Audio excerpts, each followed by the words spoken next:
वाराणसी की जिला अदालत ने ज्ञानव्यापी मस्जिद परिसर में देवी देवताओं की पूजा की मांग को लेकर दायर की गई याचिका को सुनवाई के लिए स्वीकार कर लिया है। जज ए के विश्वेश की अदालत ने अपने फैसले में मुस्लिम पक्ष की अपीलों को खारिज करते हुए अगली सुनवाई के लिए 22 सितंबर का दिन तय किया है और इसी दिन मुस्लिम पक्ष को जवाब दाखिल करने को भी कहा गया है। लेकिन अब सवाल यह है कि याचिका एक्सेप्ट होने के बाद आगे इस मुद्दे पर क्या होने वाला है। यही सवाल जब हमने इलाहाबाद हाई कोर्ट के वकील और कानूनी मामलों के जानकार SM सिंह रायकवाड़ सर से पूछा तो उन्होंने बताया कि अगर कोई मुकदमा किसी कानून द्वारा ही बाधित कर दिया गया हो, प्रोहिबिट कर दिया गया हो, बार कर दिया गया हो कि इसकी सुनवाई एक पर्टिकुलर कोर्ट को नहीं करनी है या किसी भी कोर्ट को नहीं करनी है, तो उसकी सुनवाई कोर्ट नहीं कर सकती। जैसा कि इसमें मुस्लिम पक्ष ने अपनी एक एप्लीकेशन दी कि साहब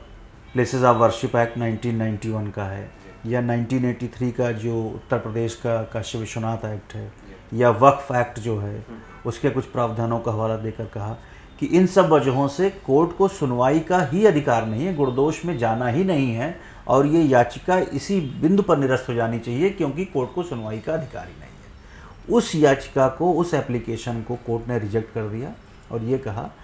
कि नहीं, ये बार्ड नहीं है, कानून इसको रोकता नहीं है, इसके गुणदोष पे जाने से हमें कानून मना नहीं करता और कोर्ट आगे के पक्ष के पक्षों द्वारा प्रस्तुत किए गए सबूतों के आधार पे हम गुणदोष पे इसका निस्तारण कर सकते हैं। कानून में ऐसी कोई बार नहीं है। पिछले साल अगस्त में 5 महिलाओं ने ज्ञानव्यापी मस्जिद के परिसर में श्रृंगार गौरी और कुछ अन्य देवी देवताओं के दर्शन पूजन की अनुमति की मांग करते हुए एक याचिका दाखिल की थी।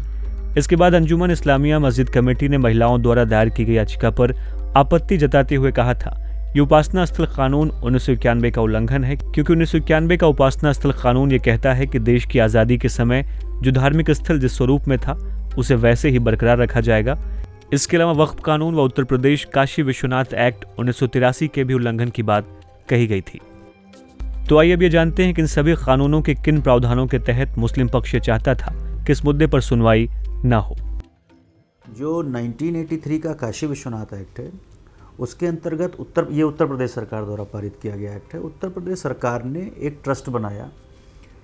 जो काशी विश्वनाथ मंदिर के रख रखाव और उनकी बहुत सारी चीज़ों की पूजन अर्चन को लेके, इंतज़ाम को लेके उसको रेगुलेट करने के पर्पज़ से उस ट्रस्ट को कुछ अधिकार दिए उसके अंतर्गत। तो उन्होंने ये तर्क दिया कि 1983 में भी इस तरह के प्राविधान हैं कि इस एक्ट की, इस मुकदमे की सुनवाई कोर्ट नहीं कर सकती है। लेकिन कोर्ट ने उसकी पूरी व्याख्या देख लिया और बिल्कुल स्पष्ट रूप से कह दिया कि ऐसा कोई प्राविधान हमें 1983 के काशी विश्वनाथ एक्ट में नहीं मिलता है जो हमें इसकी सुनवाई गुणदोष पे करने से मना करता हो। दूसरा, एक वक्फ एक्ट का हवाला दिया मुस्लिम पक्ष ने 1985 की, जो केंद्र सरकार द्वारा बनाया गया है। उसमें यह है कि अगर कोई प्रॉपर्टी वक्फ के रूप में रजिस्टर हो तो उसको सुनवाई करने का अधिकार केवल वक्फ ट्रिब्यूनल को है, सिविल कोर्ट को नहीं है। और उन्होंने कहा कि ये प्रॉपर्टी, पर्टिकुलर प्रॉपर्टी भी जो रजिस्टर है वक्फ के पास, बोर्ड के पास, वक्फ बोर्ड के पास, उसमें रजिस्टर है एज वक्फ प्रॉपर्टी, इसलिए इसका सुनवाई अगर कुछ करना है, इसके विवाद हैं कुछ, तो ट्रिब्यूनल ही सुन सकता है। उसमें भी सिविल कोर्ट ने सारे प्राविधानों को अच्छे से देख लिया और ये पाया कि कुछ खास तरह के विवाद ट्रिब्यूनल को सौंपे गए हैं सुनवाई करने की दृष्टि से। शेष विवादों के लिए सिविल कोर्ट के अधिकारिता को रोका नहीं गया है और ये जो विवाद कोर्ट के सामने है फिलहाल, ये उन विवादों में से एक है जिनके बारे में सिविल कोर्ट कर सकती है फैसला और इसको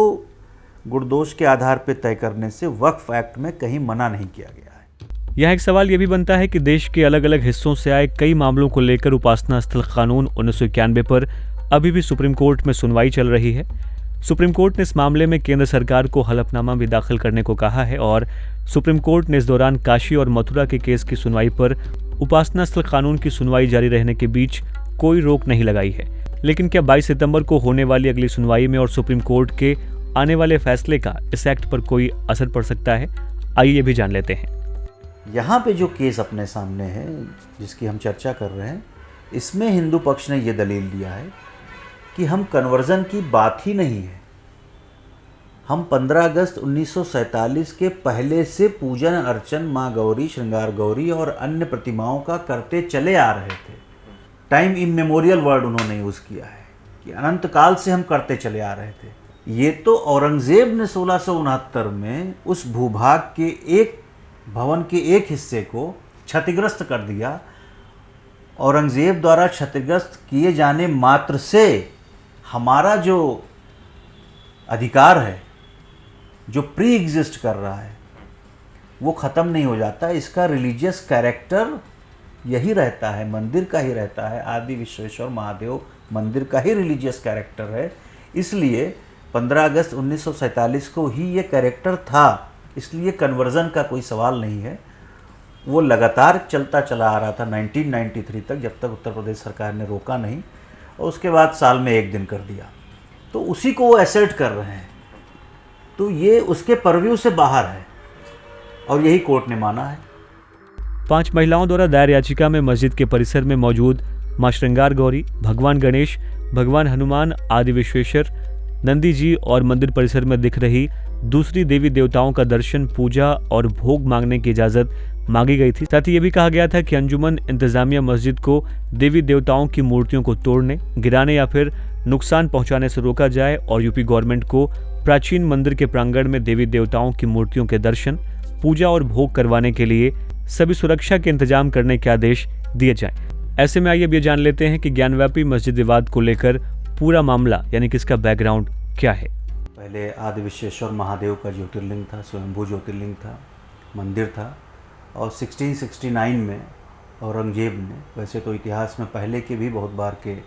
ऐसे प्रयास और ऐसी घटनाएं हैं जिसमें कई बार मंदिर को तोड़ा गया, क्षतिग्रस्त किया गया, लेकिन जो हिंदू पक्ष का कहना है कि जो स्थान जहाँ पे मंदिर स्थापित था उसके एक हिस्से को तोड़कर औरंगजेब ने वहाँ पे मस्जिद बनवाई। तो एक हिस्से को केवल तोड़ा, एक हिस्सा उसका ऐसा रह गया, उसने क्यों नहीं तोड़ा इस पर चर्चा हम लोग अभी नहीं कर रहे हैं, लेकिन एक हिस्सा रह गया, ये निर्विवादित है। उस हिस्से में माँ श्रृंगार गौरी की प्रतिमा है और उस प्रतिमा की पूजा हिंदू पक्ष लगातार करता चला आ रहा था 1669 के बाद भी, और ये उस पर पूजन अर्चना ये सब होती चली आ रही थी, आज़ादी के बाद भी होती चली आ रही थी और बल्कि 1993 तक होती चली आ रही थी। 1993 में कुछ लॉ एंड ऑर्डर इश्यूज़ को लेकर राज्य सरकार ने, उत्तर प्रदेश की सरकार ने, जो रोज़ पूजा अर्चना होती थी माँ श्रृंगार गौरी की और अन्य जो प्रतिमाएं भी थीं उसमें, उनको रोज़ न करके वर्ष में एक बार वसंतीय नवरात्र के चतुर्थी के दिन उसकी अनुमति हिंदू पक्ष को दी। तो हिंदू पक्ष का ये कहना है कि हमारा जो पूजन अर्चन चल रहा था उसको बाधित किया गया, उसकी पूजन अर्चन करने का अधिकार हमें, जैसे हम पहले करते चले आ रहे थे उसी तरह से हमें पूजा अर्चना करने का अधिकार दिया जाए। और माँ श्रृंगार गौरी का जी की जो प्रतिमा है और अन्य जो प्रतिमाएं हैं वो जिस भूभाग पर स्थापित हैं वो पूरा भूभाग एक डेटी का भूभाग है। इसलिए मुस्लिम पक्ष जो को रोका जाए कि हमारे पूजा अर्चना करने में, साथ साथ राज्य सरकार को भी रोका जाए कि हमारे पूजा अर्चना करने में जो व्यवधान उत्पन्न हुआ है उससे उनको मना किया जाए और हमारी पूजा अर्चना निर्बाध तरीके से चलती रहे। वहाँ जो भी प्रतिमाएं हैं विजिबल या इनविजिबल दोनों बातें कही हैं हिंदू पक्ष ने। साल 1991 में आए उपासना स्थल कानून के बाद पहली बार 1991 में ही ज्ञानव्यापी का मामला कोर्ट में पहुंचा था और तब वाराणसी के साधु संतों ने सिविल कोर्ट में याचिका दाखिल करके वहां पूजा करने की मांग की थी। इसके बाद दिसंबर 2019 में आए अयोध्या राम मंदिर फैसले के कुछ ही दिनों बाद वाराणसी सिविल कोर्ट में याचिका दाखिल करके ज्ञानव्यापी मस्जिद का सर्वे कराने की मांग की गई और बाद में कई घटनाक्रमों के बाद आखिरी याचिका 18 अगस्त 2021 को इस मामले में दाखिल हुई, जिसमें दिल्ली की 5 महिलाओं ने मस्जिद परिसर में मां श्रृंगार गौरी और दूसरे देवी देवताओं का दर्शन व पूजा करने की अनुमति मांगी और इसी याचिका पर अब अगली सुनवाई 22 सितंबर को होनी है। आपको हमारी ये जानकारी कैसी लगी इसके बारे में हमें कमेंट बॉक्स में ज़रूर लिखें और यूपी जुड़ी और तमाम लेटेस्ट खबरों के अपडेट के लिए देखते रहिए हमारे चैनल बातें यूपी की।